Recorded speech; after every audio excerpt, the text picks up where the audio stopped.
Assalamualaikum warahmatullahi wabarakatuh. Jumpa lagi dengan saya Martanto Mkom ya. Video kali ini adalah video pengantar untuk mata kuliah sharing income terlanjut untuk modul ke-9 dengan topik pembahasan yang pertama yaitu path determination ya. Jadi perlu kita ketahui bahwa fungsi utama router itu adalah untuk menentukan ya, jadi jalur mana yang terbaik untuk memforward sebuah paket informasi. Jadi kalau misalnya ada sebuah router ya, jadi router kan di situ misalnya ada sebuah data yang dikirim. Nah kemudian router itu fungsinya adalah menentukan, dia mau dikirim ke misalnya A, berarti kan dia yang menentukan, terus diarahkan ke A. Nah, jadi router itu bisa menjadi final destination, yaitu tujuan terakhir dari sebuah paket, atau bisa diteruskan ke router yang lainnya. Jadi kan misalnya kalau di router itu ada namanya istilahnya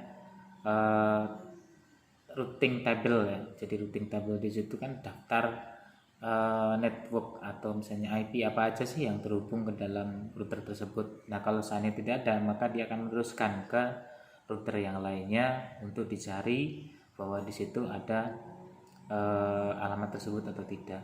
Jadi memforward atau meneruskan atau final destination ya, di situ tujuan akhirnya. Nah, contohnya misalnya di sini ada sebuah LAN A kemudian LAN B ya. PC 1 ke PC 2. PC 1 ada di LAN A, kemudian PC 2 ada di LAN B. Nah, dia akan pertama kan ke default gateway dulu. Default gateway adalah API dari router ya. Jadi dari PC 1 dia di LAN A, kemudian menghubungi ke router.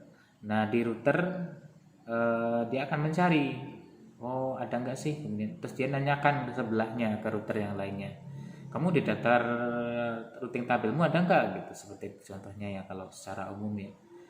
Nah, kalau seandainya ada, kemudian dia akan teruskan ke router yang sebelahnya. Nah, dari router sebelah dia akan meneruskan ke PC 2 yang ada di LAN 2. Nah, seperti itu. Jadi fungsi router itu seperti itu.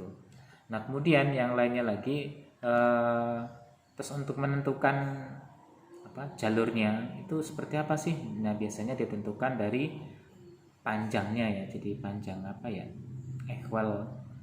Jadi kalau masing-masing network kan ada trafficnya di situ ya, ada trafficnya dan sebagainya. Kalau di sih ada cost ya. Jadi semakin kecil costnya maka dia sebagai jalur utamanya.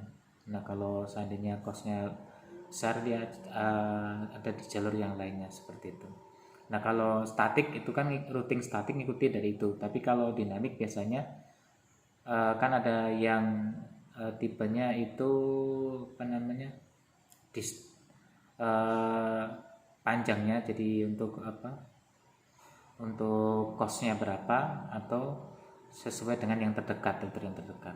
Oke, mungkin sekian pengantarnya ya untuk modul ke-9 topik pembahasan yang pertama. Kurang lebihnya mohon maaf. Saya akhiri. Assalamualaikum warahmatullahi wabarakatuh.